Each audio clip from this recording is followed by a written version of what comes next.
Rocket City Redneck, sorry. And this is Rocket City Towers. Rocket City, but the great thing about it was, I mean, his dad was involved in it, his family was involved in it, he had friends involved in it, and they did the wildest things you could possibly imagine. And all was in the name of science. And they were like building rockets and sending up rockets, and they had submarines that they were making and testing submarines and trying out different things. And this is like, build a tornado facility, a safe shelter that anybody could go out and build if you got these. And so he's using, very limited material. You'd see him going to like maybe the store and going up and getting something at the Walmart or something like that, coming back. It was fascinating. I just became like a big fan of it. And then the next thing I know, it was off the air. I was like, bummer. Oh, anyway. Then, after a period of time, you start to when you start to look into Travis Taylor, it's something you start, then it becomes like, my God, the guy is a writer. He's written all kinds of books. He's doing, he's got, if you go up on Amazon, you'll see like there's a whole bunch of books up there. Then the next thing you do is you find out that, well, he's also, doing a whole lot of other things. Well, my God, he's almost worked almost everywhere on this base over here. He's been working in some capacity. And then you just find out how brilliant the guy is. He's got like 2 or 3 PhDs? 2 PhDs. And 3 master's degrees. This guy, he's like, science all in one.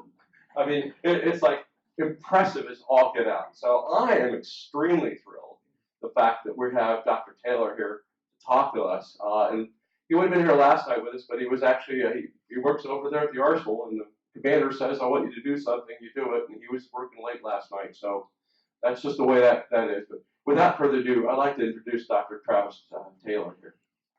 You're welcome.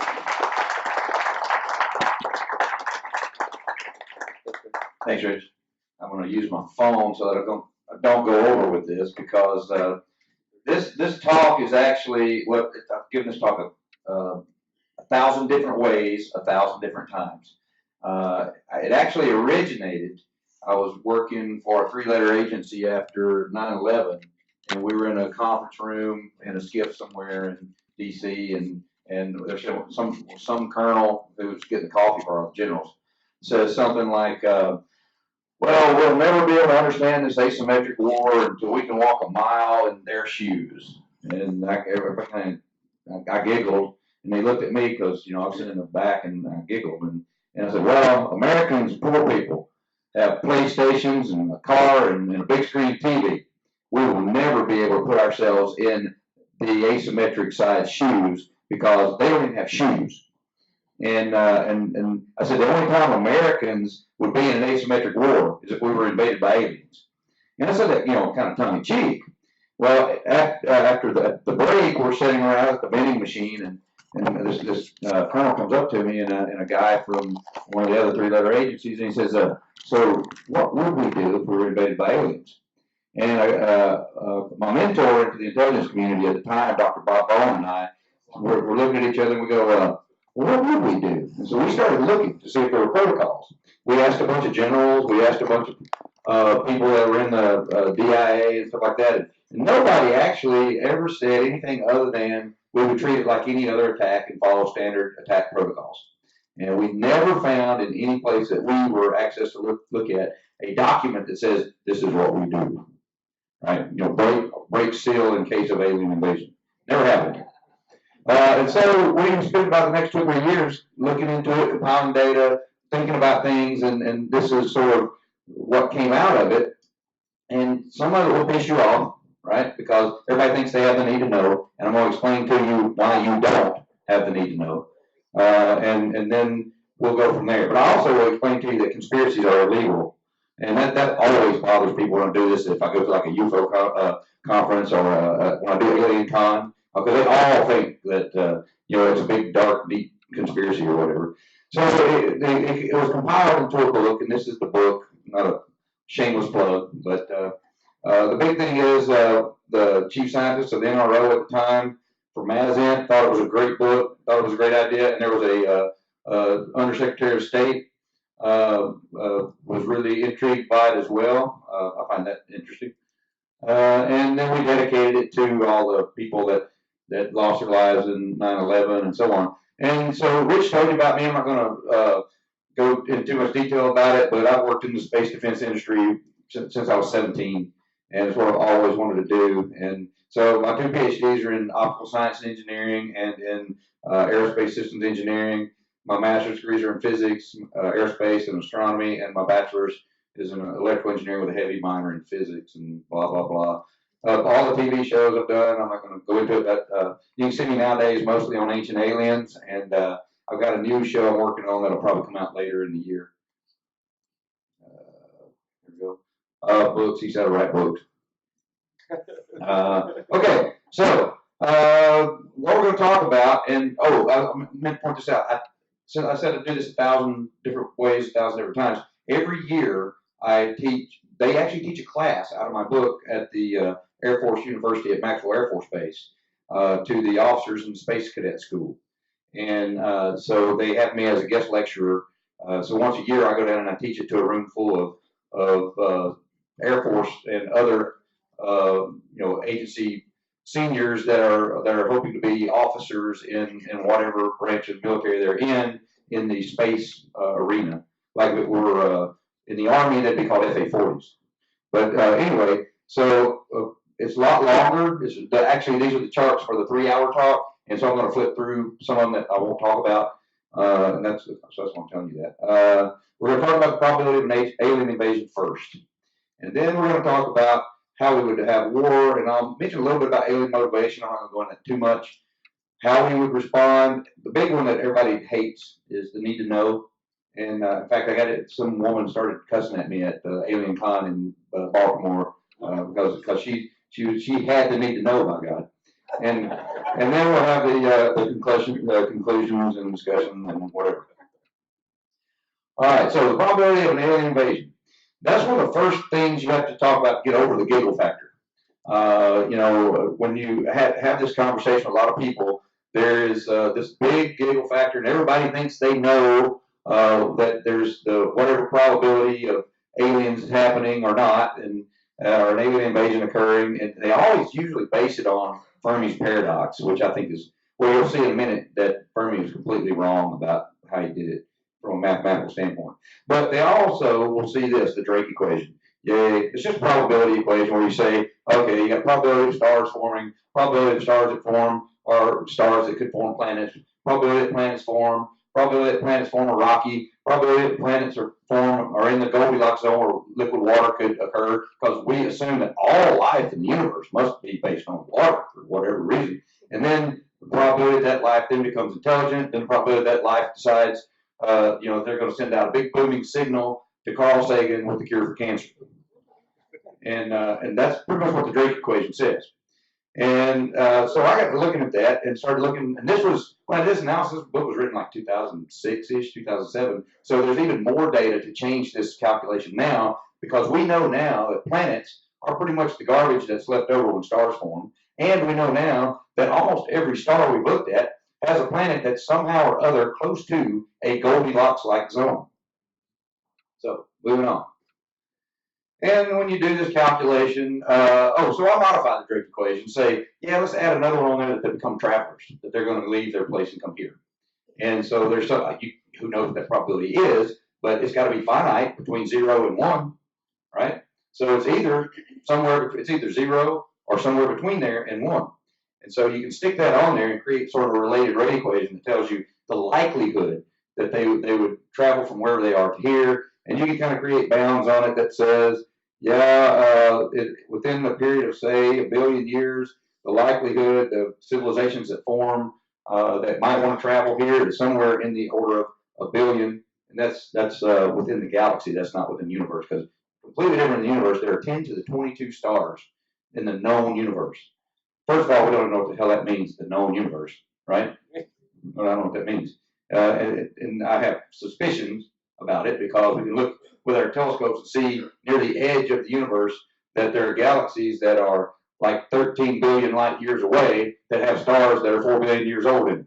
That makes no sense, right? Those stars didn't have time to grow 4 billion years in less than 1 billion years.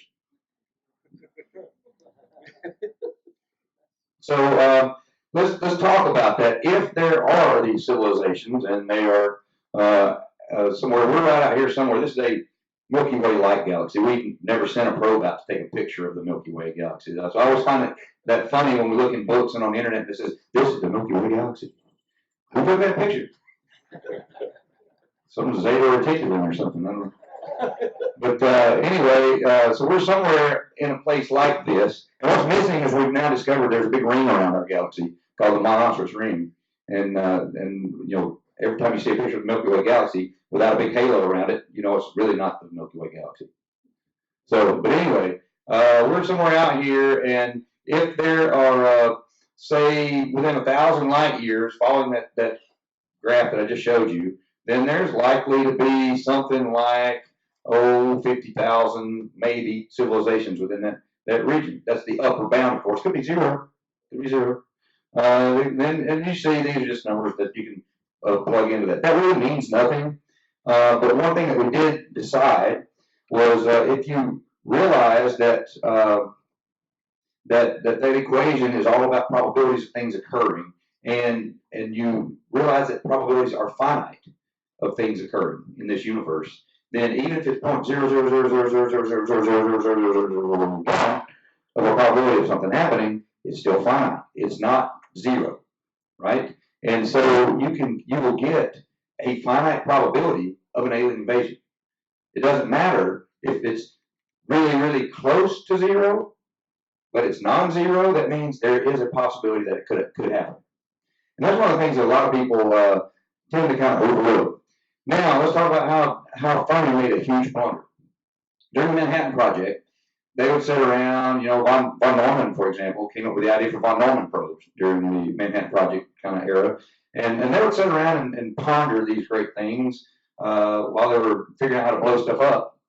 And Fermi, remember now, Fermi was a nuclear physicist, and everything to him looked like an exponential growth or an exponential decay, meaning it either does this or it does this, right? And so this is what Fermi says. They're saying, he says, we know there are no aliens, because if there were, following the population growth model, they would have overpopulated the galaxy by now and they would already be here. And so, hence, there's a paradox. They should have already been here, because the number, when you do this, in something like 30-something million years, the whole galaxy should be overpopulated by aliens. Well, okay, we'll take that for now. So that's Fermi's paradox. Yeah. So what are some of the so-called solutions? Well, there's a prime directive like in Star Trek. We haven't invented warp drive yet, so the Vulcans can't come and talk to us. They don't care about us. There's a lack of interest. Well, if they're ephemeral and they're traveling around for thousands of years, you know, like Thor in the Marvel Cinematic Universe, he's so old and so, you know, weird, kind of a flash in the pan, he might not be interested, right? No greater civilization has a need or desire to colonize the galaxy. Well, they're going to run out of stuff on their one planet eventually. And so you think they're going to go out to the planets nearby, and then that solar system's going to run out of stuff. And then they're going to need to go to another solar system and get stuff. Everybody likes stuff, right?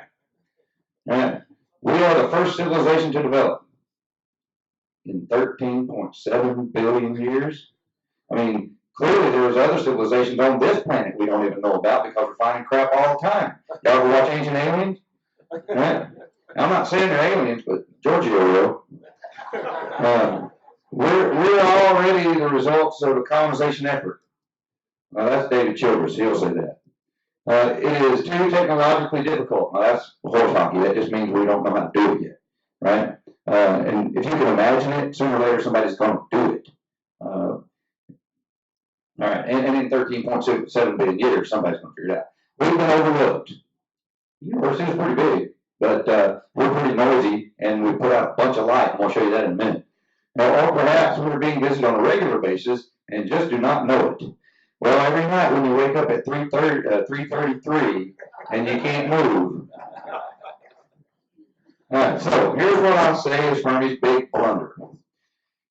In 1914, the Army hired a guy named Lanchester to go and take coyotes eating rabbits population models and convert that into warfare models so we could write math to describe an engagement and figure out how to be more efficient at fighting. And so in 1914, Lanchester looked into realizing that there were plenty of population models that actually describe how species interact with each other and how populations grow and die and so on. Fermi's model had nothing to do with an actual biological species. He used exponential growth. No known species that to man follows the population model that Fermi used. So from the very beginning, his very first base assumption is incorrect. That's Fermi's big blunder. So there is no such thing as Fermi's paradox. It's Fermi's blunder. Let's see. There we go. So if you take a simple predator-prey model that we know about, like coyotes eating rabbits, right? Then this is what will happen if the rabbits are really good at populating, and if the coyotes are not that hungry, then their populations will grow unbounded, right? But if the coyotes, they're really fast and the rabbits are really slow at populating, then the coyotes are going to eat them all. Or if it's the other way around and you say, as the coyotes are slow and they can't catch the rabbits will grow unbounded and the coyotes will die off from starvation. Well, then eventually these guys will overpopulate and die too. I just didn't go that many years out. That's a typical population model. A high school kid can do this experiment, because I know this was my wife's little sister when she was in high school, did this experiment.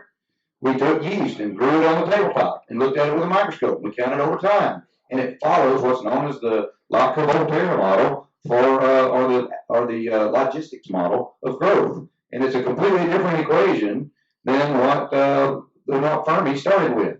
It does this, and then eventually it'll start doing that if they run out of resources. And hence, that's when you move to the new star system, right?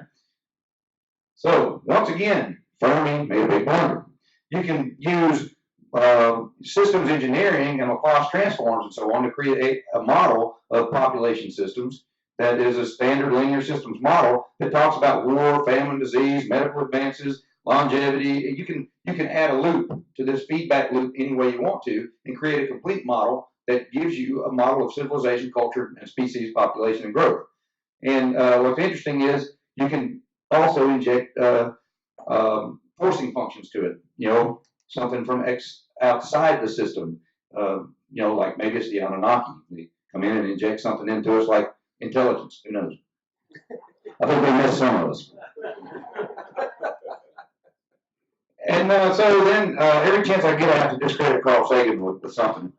And that's only because when he came to Huntsville when I was 17, he was a total jerk to me. So ever since then, I've had a vendetta against him. So his one big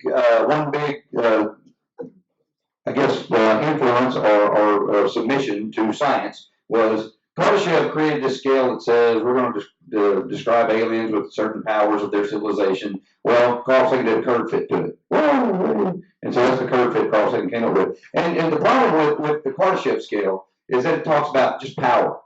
And we don't know, what they're doing with that power.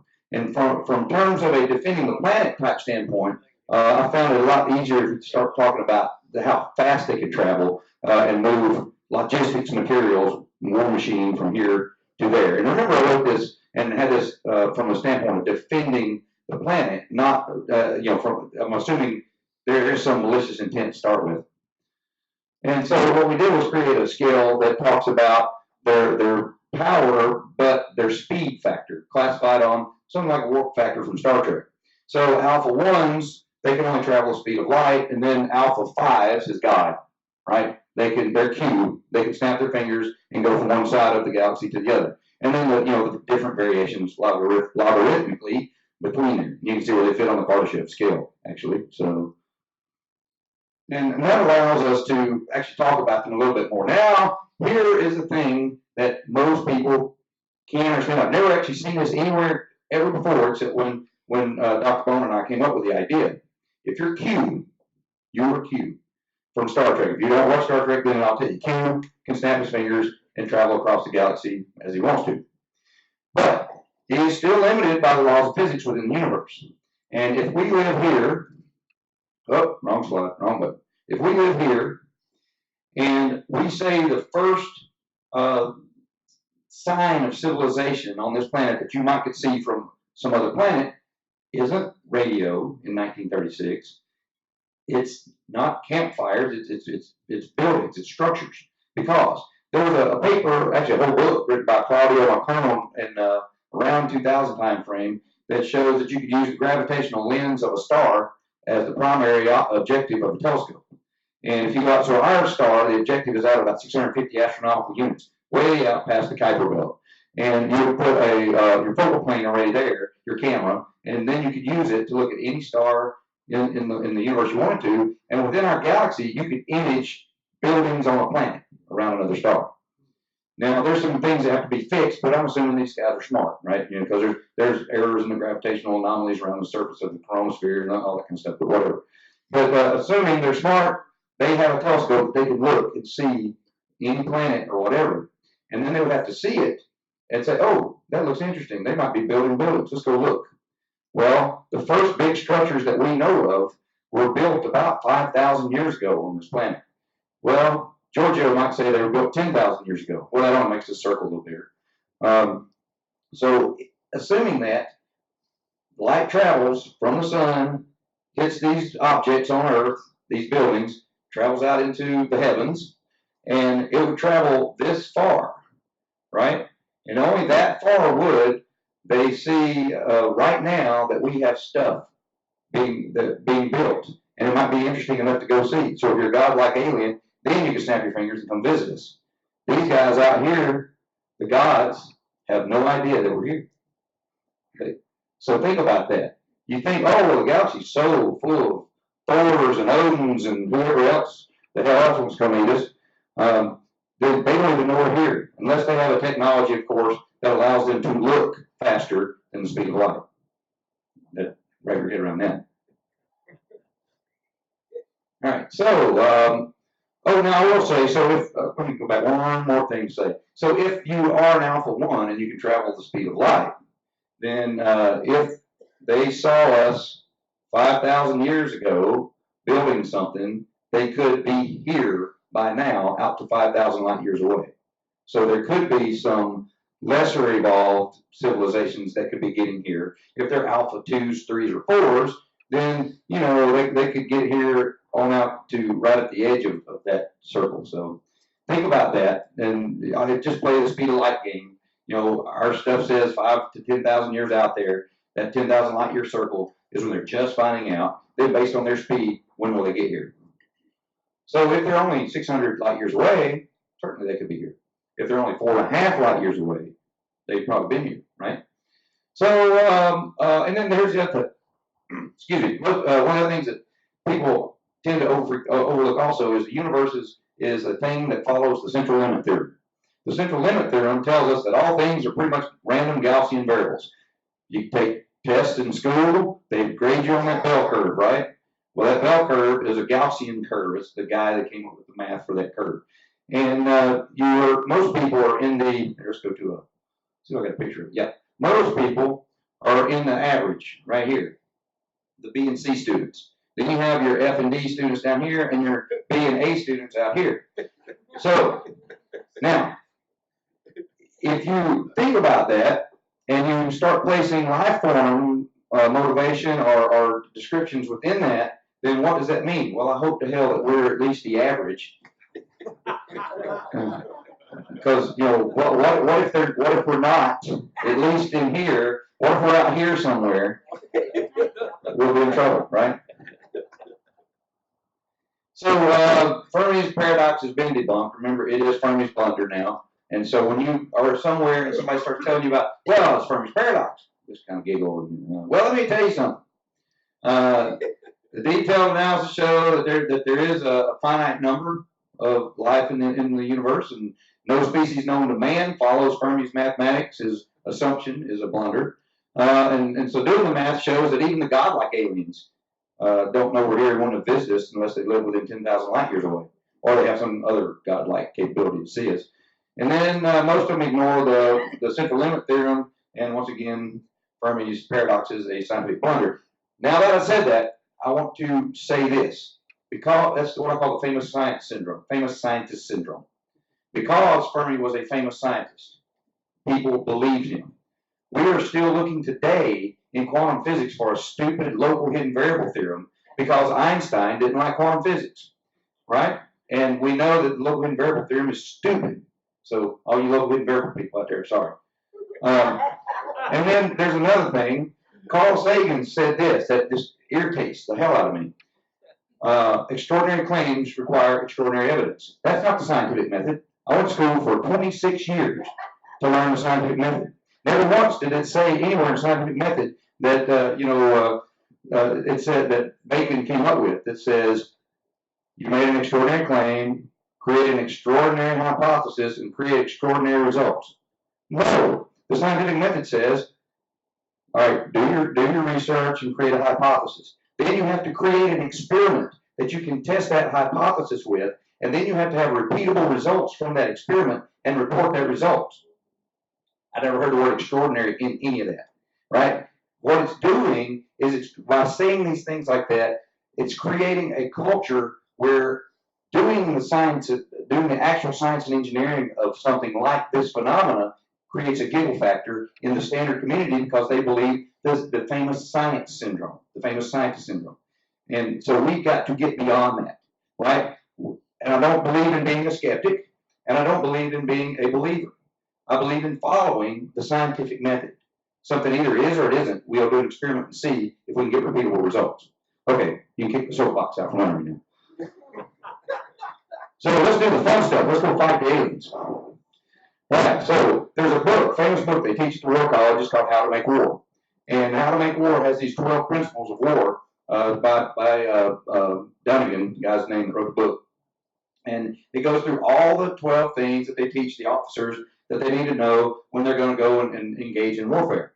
Well, so what we did was we took that doctrine and then we altered that doctrine to add to it.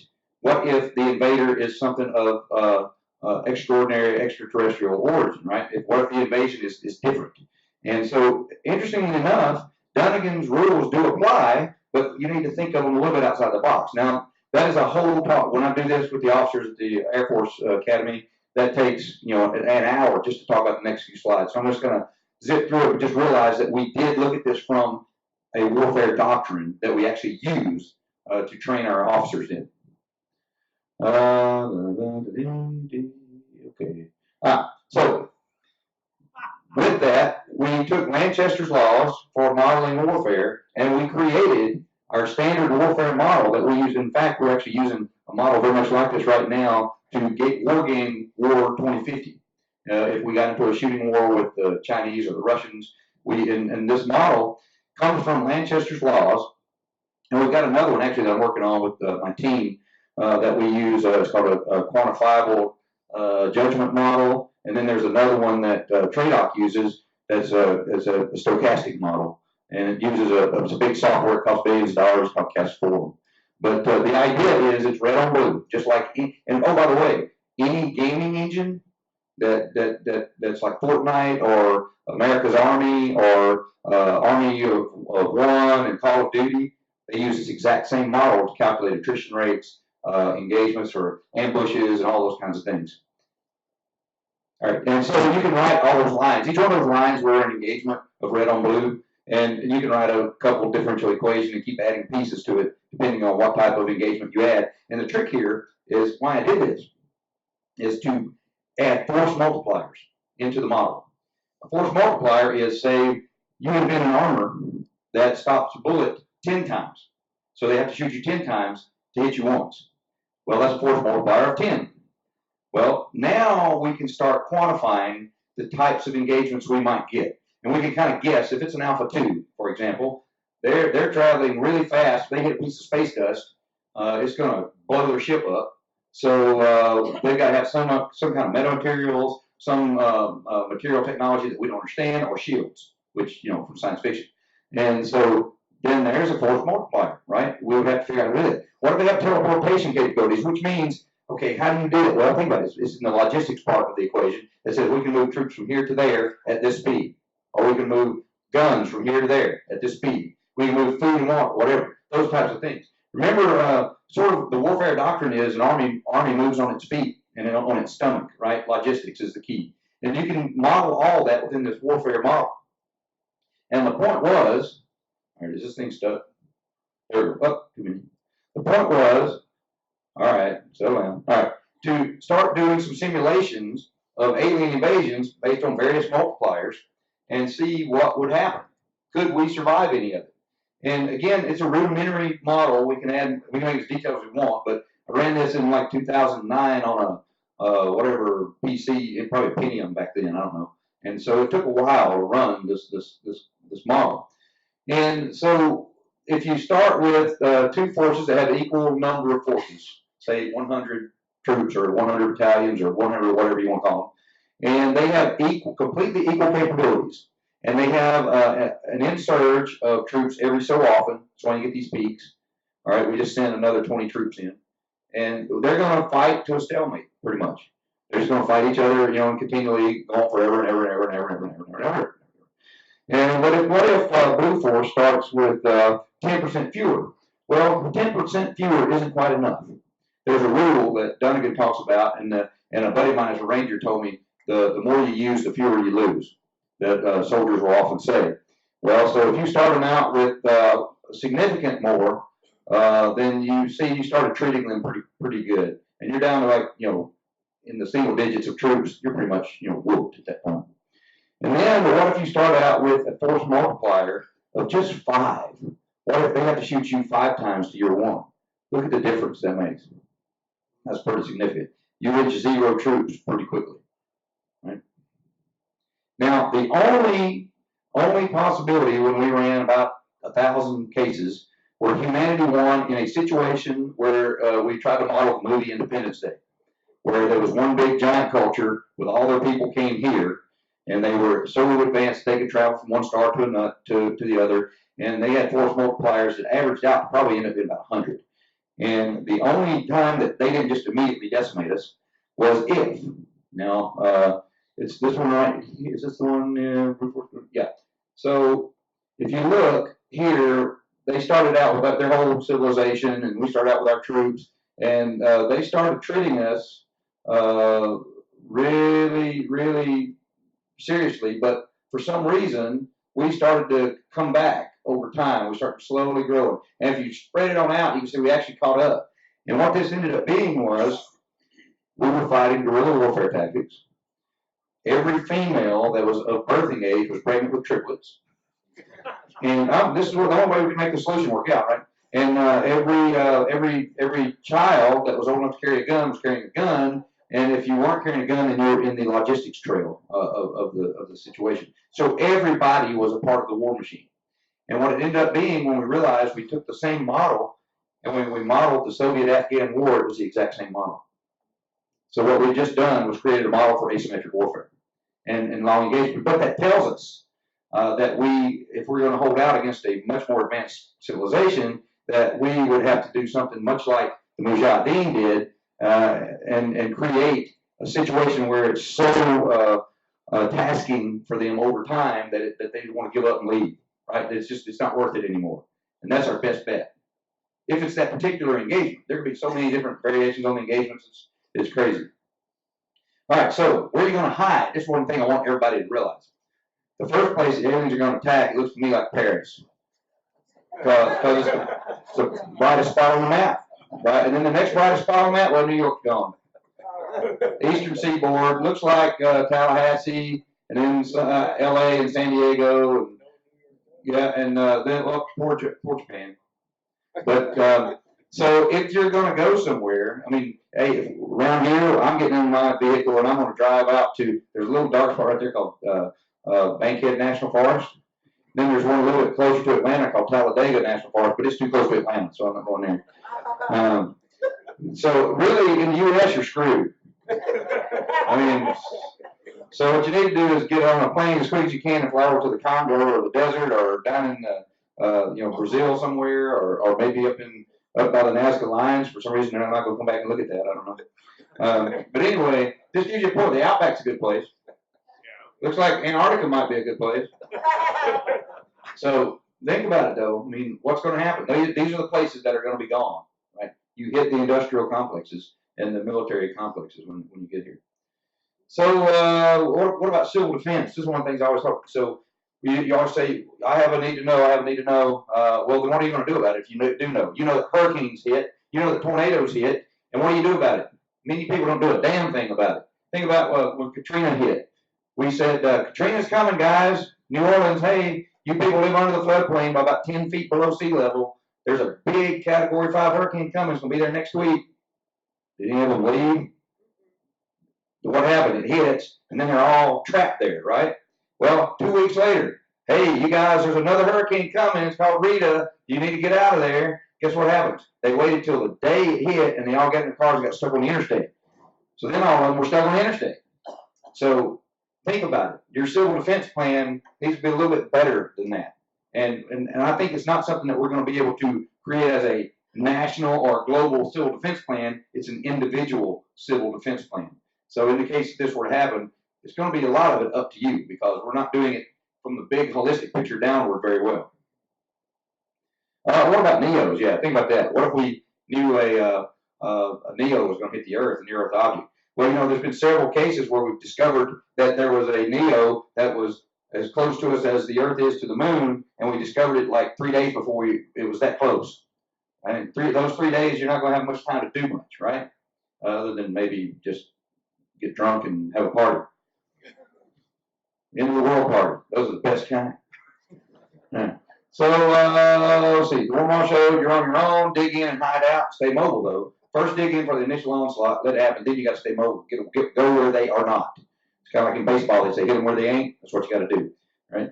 Watch out for the bad side of humanity, right? Because some people didn't prepare an alien invasion bag, so there's going to be people that want to steal yours, right? Would Cold War FEMA survival manuals be useful? Actually, they would. In fact, we don't have the Cold War shelters anymore, but they would be really nice. I'll give you an example. We had a really big Cold War shelter not far from my house in Priceville, Alabama. It's in a place called Cave Springs. Big cave that was a fallout shelter and had stuff in it.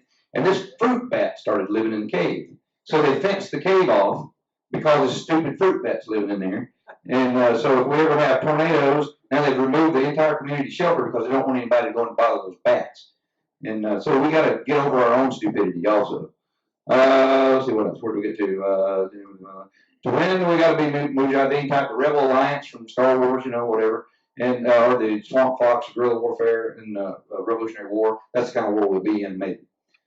All right. So what weapons would we use? So just think about it. If you could travel 100 times faster than the speed of light, and then you can use basic physics, which you really can't, but if you could, to calculate the amount of energy imparted to the hull of this thing, it's going to be many times larger than, so it's 10 to the 26 joules of energy of a teeny tiny microscopic space dust hit the hull of that ship. Well, the largest nuclear bomb on the planet was 10 to 17 joules, called the Russian Tsar Bomba. And we built one, the Mark 41B, but we never blew it up. But anyway, so we're 2 orders of magnitude less with our biggest weapon ever than what a piece of space dust hitting the hull of an Alpha 2 spaceship would do. So what does that tell you? We're not going to hit them from the outside in, right? Okay, oh, wrong way. Here we go. So what do we do? Well, we have to figure out a way, number one, to get inside and attack them in smaller scales, and again, make it a nuisance to them. And, you know, kind of like they did in Independence Day, you get inside their technology and blow them up from the inside. But, you know, we got to hope that there's an Apple laptop that can hack their system. Like, you know. Well, but you know, if they're one culture, think about it. Everybody always poo-poos that in the movie, but they're one culture. Why do they have to worry about firewalls and hacking? They're a hive mind type culture. They're all in it like an anthill is for each other. Then have they ever had a problem with people trying to hack their system? Not from the inside anyway. Maybe they've met some invaders over the years that's tried to do it, or maybe we're the first ones. So it really isn't a big plot hole in that movie if you think about it. So you got to think differently when you're thinking about these crazy alien invasion things, because everything that you haven't thought of is a possibility. So what are some other things? Well, directed energy weapons, maybe. Nuclear tipped missiles, infantry level nukes like the Davy Crockett, railguns, well, I don't know, stuff that we hadn't thought of. And so that's the Russian, the Mark 41B. It's kind of like the Russian Tsar Bomba. This is the Davy Crockett that we were going to use for anti-personnel, meaning 2 guys could carry it. And if they saw advancing troops, they could launch it over, and it would take out troops. They would actually design. There's a discussion of this in Project Horizon. That was a classified program back in the Apollo era, where McNamara wanted to put troops on the moon and practice warfare on the moon just in case for whatever reason. And they were talking about using these on the moon. This is the Miracle laser built back in the 80s during the SDI era. It's a big, giant chemical laser about the size of a basketball gymnasium. I've been all up inside that thing. It's growing all kinds of spiders and stuff now. And this is the beam director for it, and it's in the megawatt class. And so it can shoot down a thin-skinned aircraft aluminum missile, but it's not going to shoot down an alien spacecraft that can withstand a Tsar Bomba. So, you know, we'd have to do something much better than that. We might flash blind them, you know, like Archimedes did at Syracuse. Anyway, so this is the idea of the fail thing, and you know, the tactical high energy laser, another chemical laser that's squished, a little more compact than the Miracle laser, not as powerful, but it can shoot down little rockets that they launch from you know, the West Bank over into Tel Aviv, and they actually have those deployed over there now. But that doesn't help us with aliens, I don't think. That would be if we put it in a truck. In fact, we're testing it nowadays, recently. Maybe we could do high-power microwave systems where we could do standoffs and have RF weapons and microwave weapons other than just lasers. Maybe they don't like microwaves. You know, it's like the gremlin that the dude that Matthew Broderick put in the microwave, you know, in Gremlins 2. Or was that Gremlins 1? I forget. Now, here's the biggest thing that I talk about. I'd much rather take the fight to them instead of blow up all our stuff down here. And here's the thing, our astronauts wear spacesuits.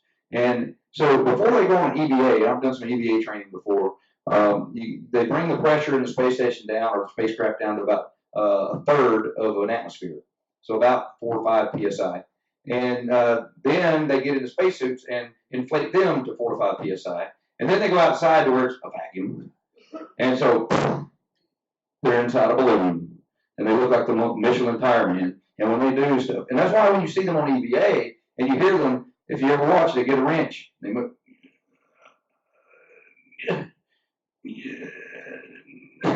It's because they're moving against that balloon that they're inside, right? And that's why the astronauts have to be in pretty good shape. The spacesuits suck. And so we have to do something better than that. You could not fight in one of these things at all. There's no way you could fight in one of these things. So that's what we need. Now, and here's the thing I always point out when I bring this up. Sure, we have no idea how you would create a power source to drive one of these things. Sure, we have no idea how to handle the waste heat energy on one of these things. But as Rich was telling me about my show earlier, for $2,000 with junkyard car parts, we built a bulletproof head-to-toe Ironman suit that I could curl a full keg of beer with in one arm, right? For $2,000 in 3 weekends, okay? And that's just 4 or 5 guys doing it. Now imagine if we actually had a program. So here's the thing. Go look at PEO Soldier. And that's the executive office, the program execution office that fixes our soldiers' uniforms and their armor. They have roughly about a $10 to $20 million budget every year to improve the soldiers' uniforms and equipment. $10 to $20 million a year. Guess what they've done? They've decided to go from Velcro because it's noisy to buttons. That'll do it. That'll stop the aliens, right? Hell, that won't stop the Russians. That won't stop the Afghanis. We right now don't even have an armor that will stop a 30-06 round.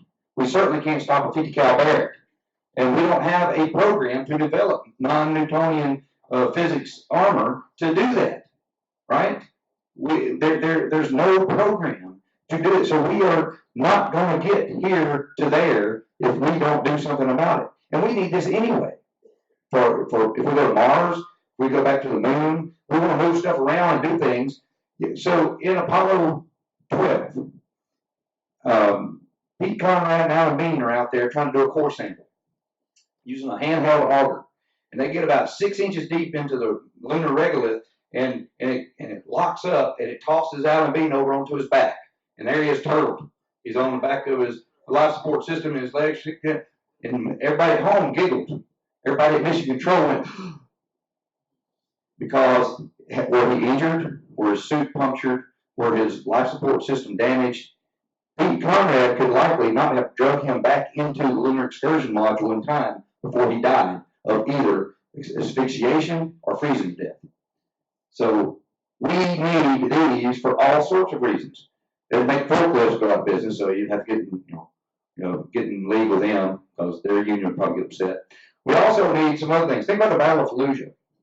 The Battle of Fallujah, our troops, our Marines were stuck in Fallujah with no heavy artillery support, with no heavy armor support for 2 weeks. You know why? Because our tanks were 600 miles away, and they drive at about 50 to 60 miles an hour on good roads. And it took them 2 weeks to get the armored vehicle support to them. We lost like 100 Marines during that 2 week period because of that. In the Battle of Fallujah against an asymmetric combatant. Now, had our tanks been able to just pick themselves up and fly at 200 miles an hour like a Cessna and land there, they would have been there in a few hours. Think how many Marines would have been saved. We've got to change the envelope of how our equipment works. We got to think outside the so because it's funny. I go to a lot of panels and we talk about mecha. That's transfigurable things that can do. And I say they say, well, mecha's stupid. Why would you want to take an airplane and turn it into a giant robot? I say, well, the whole point of that is changing the envelope of operation of your equipment and put it outside of the envelope it normally operates in. It gives you an advantage. And I use the Battle of Fallujah as an example of that. What example don't you think of that if we had a fighter plane that could suddenly turn into a giant robot and move around on the ground as an armored vehicle inside an urban terrain? That's a fighter plane. It's a tank, right? It's whatever else you can think of. So think of those things. We need to have this type of out-of-the-box thought process to create the next generation of much better fighting equipment out in multiple domains. It's kind of like the CrossFit of fighting equipment. Let's see. So it's more mecha. I like mecha. So now, and we need to get from here to there. That's the other thing, to fight them on their terms, right? And right now, right? We got old school chemical rockets. We can get to low Earth orbit, and because of politics, we continually stop and start our space program. Every 4 or 8 years, we say, oh, let's do something different. We throw it away, and I don't care what your politics are, that's just the case. So I'll give you an example. When Bush W. was in office, he created a constellation program. We were going to have a replacement for the shuttle by 2012, and we were going to be back at the moon by 2018 with the constellation, with the rockets, the Ares system of rockets. Now, I was one of the system engineers for the Ares 1X, and that flight test went beautifully. It worked perfectly. And now some people are, well, it shook the astronauts. Well, we can figure that out. We're going to add more. We didn't actually, in that particular flight, have liquid fuel in the upper stage part, which would have been a perfect dampener for the vibrations. There are all sorts of other pieces to that. But at any rate, Obama comes into office. Now, we've spent, at this point, $7 billion to develop the next generation of launch vehicles. Whether you liked it or not, we had spent $7 billion and learned a lot.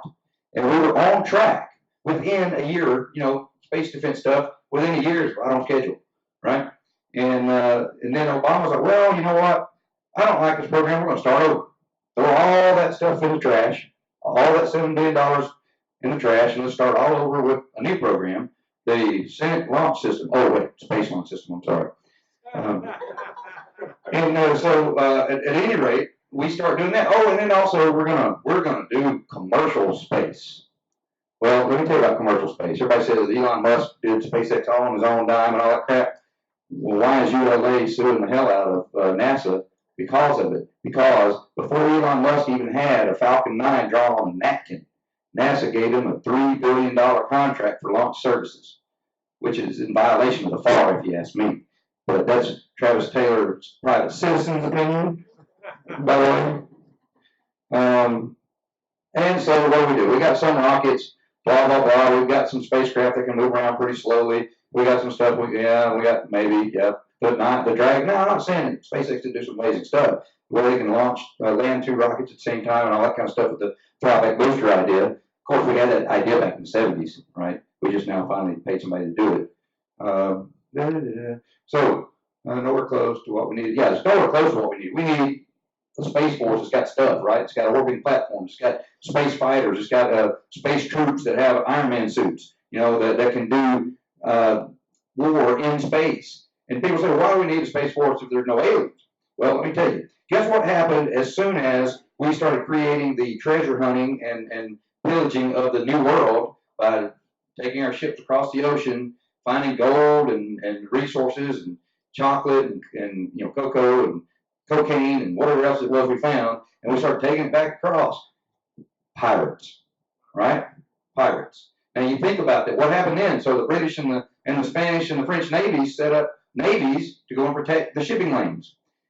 We have multi-billion-dollar assets in orbit right now, and anybody with $150 million can get a launch from let's see, Pakistan or India or even the Russians, and put a satellite on it of their own design with no questions asked. It could be launched and go up in there, and it could be something that would go and mess up your multi-bazillion-dollar communication satellite that, oh, by the way, the stock exchange and the banks run on. So it wouldn't take more than a couple of $100 million to completely disrupt the global communication chain. We need a Space Force to protect us from that immediately. What about other things like near-Earth objects? What happens when we actually go back to the moon and start mining the moon, mining asteroids, finding those resources like the cocaine and the chocolate and bringing it back across the ocean? There's going to be pirates, right? We're going to be our own worst enemy for a while. So we will need to set up a Space Force to protect our assets in space. Let's see, alien motivated. How much time I got left? I'm getting close, I'm sure. Half an hour. Oh, wow. Oh, well, I'll slow down then.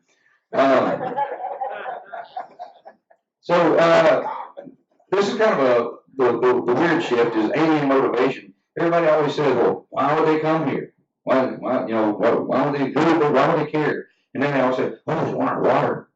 Dude, there's so much water in every star system elsewhere. It ain't here for the water. I'd go to Oort Cloud and just grab me a big ball of ice if I want some water. I would go to Jupiter and kind of pull up to the outer atmosphere and just start sucking the water out of the atmosphere. There's water. It would go to Europa. There's a 60-mile deep ocean on Europa. You know, just drill a hole through the 6-mile chunk layer of ice and start siphoning off. And you don't even have to fight the indigenous species. So it ain't the water. And it's not the minerals. You can go to the asteroid belt and get all sorts of minerals. The moon probably got just as much as the Earth does. So Mars probably does too. Mars probably got everything the Earth does, including oil. In fact, I gave a talk to Chevron a few years ago. They actually have a 100-year business plan. Can you imagine that? That is amazing. And they paid me an immense amount of money to suggest things that they should do in that next 100 years. I told them they need to go drill for oil on Mars.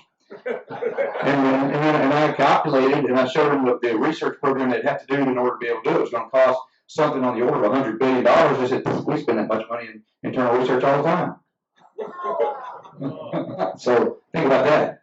And then I showed them how much liquid methane was just laying around, on Titan. And they're like, really? So what is the alien motivation, right? We need a protocol. Who are they going? When they land, are they going to say, "Take me to your leader"? Right? Which leader are we taking them to? Is it the Secretary General of the UN? Is it the Chinese? Is it the Russians? Is it us?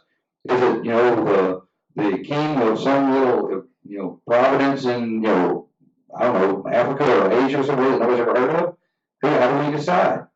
I suspect they will know. They're going to pick who they think is their biggest threat, and they're going to come down and say, "Take me to your leader," or they'll just blow them up from space and never bother. But if we have contact, what do we do? Well, the Brookings report, tells us some of the ideas that were thought of during the Apollo era. But does that still withhold? Is everybody really going to panic? The world going to come to an end? Chaos, dogs and cats are going to start living together? What will happen if we find out? Well, some of that, maybe. But we've been so conditioned with Star Trek and science fiction and things for 100 years now that I don't think it's going to be the type of panic that we expect it to be. I suspect it would be more of an economic panic. The stock exchange is going to go, what the hell is going to happen to the stocks tomorrow? We got aliens coming down here. It's going to make this new innovation that I just spent $1 billion on just be worthless, right? And they're going to be like, we got to keep anybody from knowing about this thing because we're going to lose our shirts. So if you think about it, that's more of a reason to create conspiracies. You know, the economic aspect of it, not the Brookings report idea that we're all going to panic and run around the streets naked, killing each other. So we came up with some ideas of categorizing the motivations. What are they doing? They come here, are they destructors? We use science fiction as examples because everybody could relate to that. And it's like you can talk football with most everybody, right? So this is kind of our way to talk football with everybody. So the destructors would be things like Mars attacks, Earth versus the flying saucers, things that come here to destroy the planet. Galactus from the Fantastic Four, he's a planet eater, right? He shows up, he's going to destroy the planet. So if you don't have the Fantastic Four and the Ultimate Nullifier and the Silver Surfer, you're screwed, right? Then conquerors, for whatever reason, they won't come here and conquer. They're Klingons. They're the dudes from they're like World Worlds, or they're like in Battlefield Earth from L. Ron Hubbard's series. Then you have strip miners. Well, in V, the TV series V, they were stealing our water and our materials, and it's likely that that's what in Independence Day they were doing. They were here for our planet. They wanted our stuff. Because you heard Bill Pullman's character, the president, say they're here to take our stuff and then move on to the next planet. They're like locusts or something, right? Another potential. So think about Thanos from the MCU, or what the hell did he want? He just literally wanted to kill half the universe. That's a weird motivation, but it's an alien motivation. So we may not be able to understand it. It's purely alien. Crazy as hell too. Hunters and collectors. Like Predator, they're here just hunting, having fun, right? They're high school kids out having a party. They're smoking crack, whatever alien crack is. There's a preserver dude from Superman and a collector in Marvel. I think maybe I got him backward, but anyway, there's this collector. He goes and he gets species from every world, puts them in a zoo. Think about things like that. What is their motivation? They're opposing warriors. And this is what I think happened if something did actually happen from the ancient alien standpoint. Imagine World War II. There's a little island in the South Pacific called Midway. Two of the biggest technologically advanced civilizations known to man met on that little bitty piece of real estate to beat the hell out of each other. And then when they were done, they left. The island's still there. Got a bunch of crap left over from when we did that. Now imagine all these biblical stories, these Hindu Brahmana stories, about all these big battles here on Earth and all these biblical battles that took place on Earth from these godlike creatures. All the mythologies, all these things say this, right? So that makes me think that if these were aliens, which Giorgio will tell you they were, but if they were, then maybe that's what was taking place. This Earth was Midway in some bigger battle, right? Think of it that way. And then there's meddlers, right? People that want to mess with us, like Loki or Q from Star Trek, or maybe you can think of people who come down and tell us, I'm your God, you have to worship me, right? Well, they're meddling in our culture. So think of that. Maybe they're doing it without us knowing it. Maybe they show up and they realize they were a bricklayer on Zeta Reticuli, but here they can be Bill Gates. So, think about it. Something like that. Movers. So maybe they're what I mean by that is they take their whole culture with them wherever they go from place to place. They could be experimenters, like a lot of the ancient alien concepts is that, like they say the Anunnaki messed around with our DNA to create slave labor or something. I don't know. Let's see, terraformers. Oh yeah, terraformers. Now, one of my biggest fears, I actually wrote a science fiction novel about it, was what if? So if you don't know what von Neumann probe is, John von Neumann, who came up with the modern architecture for modern computers, and he was one Hungarian mathematician in the Manhattan Project. He said, if I was going to go to other star systems, what I would do is I'd build a robot that I could send over there with as few resources as I could to the next star, land on the planet, then it would use the stuff on the planet to build many of itself.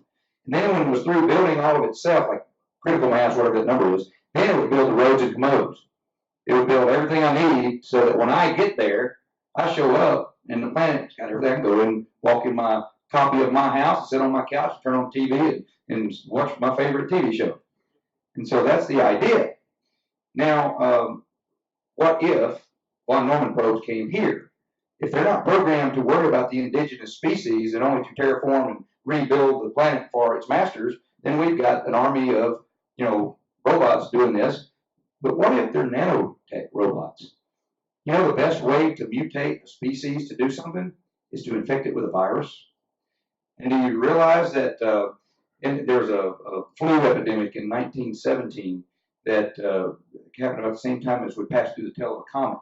And you can track the flu band that matched exactly where the debris trail of the comet would have been impacted on the planet. Which there's been some scientific papers written investigating that actually. So, and we have found that biological organisms can live in space, can live in the ice, and we found plankton actually on the solar panels at the space station. How did it get there? I don't know. So anyway, think about that. The von Neumann probes could be microscopic, viral or whatever. So I'm going to move on because I want to talk about the need to know before I run out of time. First thing I have to tell you is conspiracies are against the law, people. Conspiracies are illegal, and sooner or later, they come to light. Sometimes later, but they are illegal. But people with clearance, so I want to point this out, because this always irritates the hell out of me on a lot of the UFO TV shows and the books and things about stuff, especially the Majestic 12 stuff. People with clearances leaking stuff, finding leaked documents, and not turning them over to the proper authorities are lying or should be in jail, period. Period. Let me explain this to you. So, the guy, Bob Wood, whatever his name is, that claims he had a phone call from a dude, said, come over and see what my granddad had in the house. I've been keeping it in my drawer. He goes in and there's these top secret classified documents describing the Majestic 12. Now, Bob Wood claims that he had a top secret SCI clearance, worked for Boeing, and he's a physicist. Well, okay, he can prove he worked for Boeing, he is a physicist. Now, I can't prove he had top secret clearance, but I have my suspicions because when I sat down in front of him and said, well, Bob, what did you do when he showed you these classified documents? I thought they were amazing. Then what did you do, Bob? Dude, I got a copy of them and took them home with me. Bob, do you remember the first day you got indoctrinated with your clearance and you had to watch these films for about 2 hours on the protocols and things you had to do? And do you remember them saying that if you now take an oath, you put your hand up and swore on the flag that you would protect the security of the United States, and if you found any documents, even if you're not cleared to read those documents, that it is your job then to sit there and protect them, call 1-800-espionage or the local FBI, and until such time as they show up to take the documents from you with proper credentials and so on, you are not allowed to leave those documents. I've never heard that. That's made up. So I said, Bob, you ever heard of the NISPOM? And this is a book that has all these rules written out in it. And I said, go take the NISPOM, and then so I flipped to a page, said, and basically read what I just said to him. Well, we didn't have that in the 80s. What?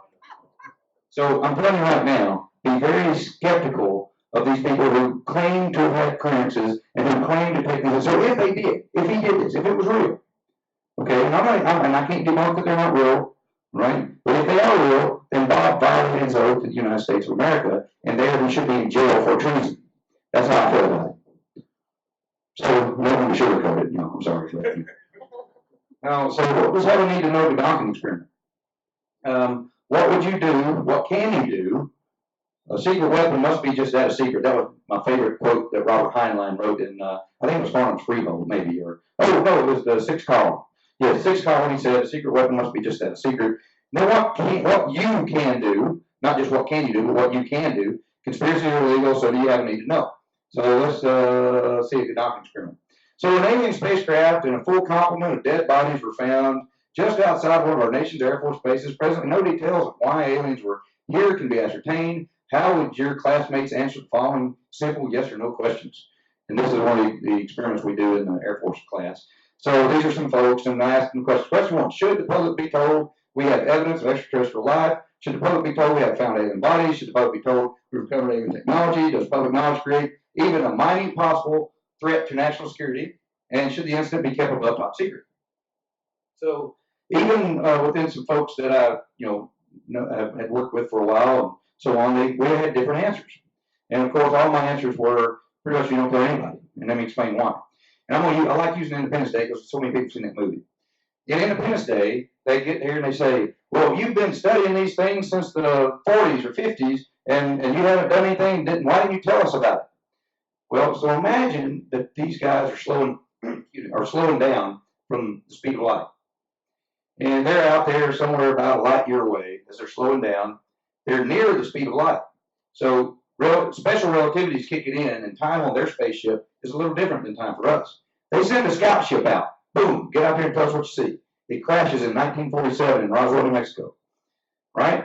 To us, that was 50-something years. But if you do the math, it may have been 5 minutes to the aliens on the mothership coming here. And oh, by the way, they're watching us all this time.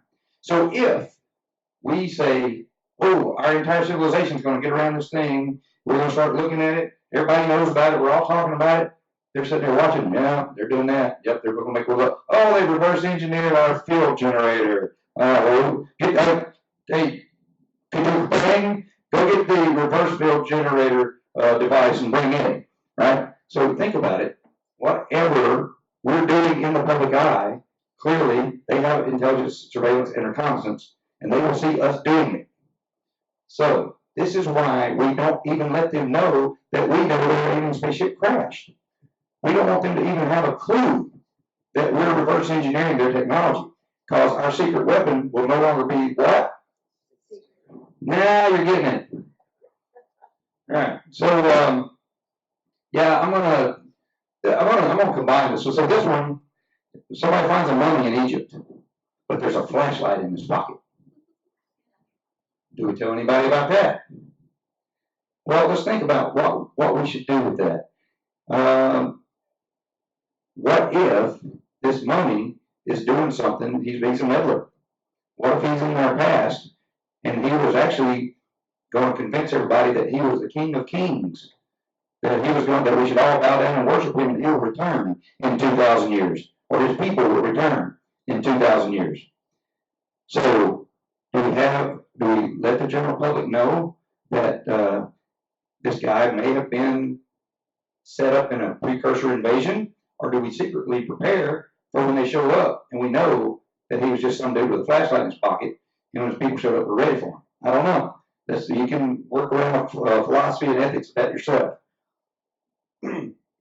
So while you think you need to know all of it, it's emotionally gratifying, and we really do want to know, but do you have a need to know things like reverse engineering alien spacecraft? Now, I have no problem with, technology is catching up.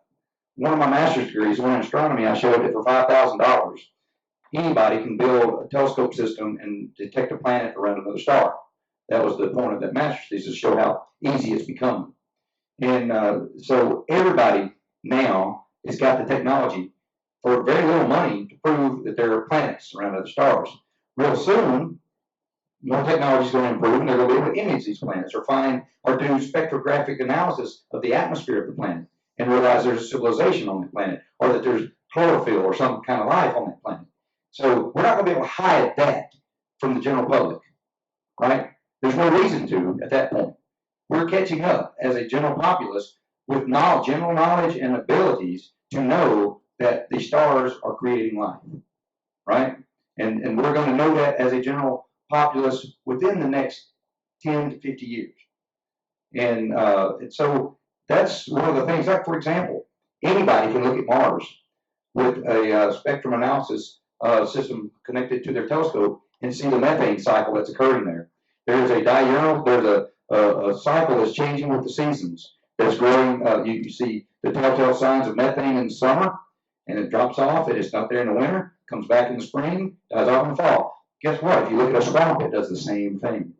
So it's very likely that there are microbes on Mars, and NASA's even admitted to this, and they announced it about a year ago, maybe two now, that there is a methane cycle occurring on Mars. Is it a geological process or a biological process? We can't say. All right, I've gone over this. Secret weapon must be that a secret. And now I will say, so what can you do? Be a good citizen and do your part for the country, for their well-being, blah, blah. Use your talents to discover and prepare and study, right? If you be one of these people who invents a thing that lets us image aliens on another planet, right?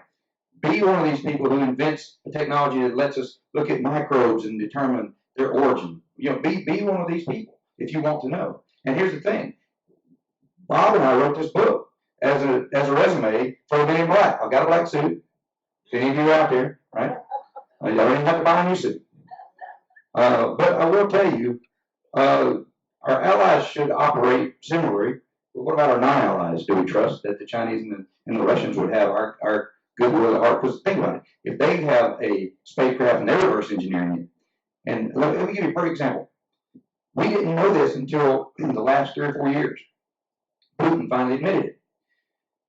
All the way back to Stalin, they had discovered a meteor impact crater near Siberia that was filled with impact diamonds. And it became the biggest gulag in Russia. And the gulag inmates were miners. And anytime they needed to flood the market or change the economy of the global scale to the diamond market, they would input diamonds into the market. Putin finally admitted this a couple of years ago. And we realized that they've had this huge diamond industry underneath the surface. The De Beers people probably were pulling their hair out, wondering what was happening to their stock market, analysis. And so that kind of thing tells you right there. Or now what if they found an anti-gravity doohickey from the Bell de Glock that the Germans were reverse engineering, right? Assuming that would really happen, I'm just saying.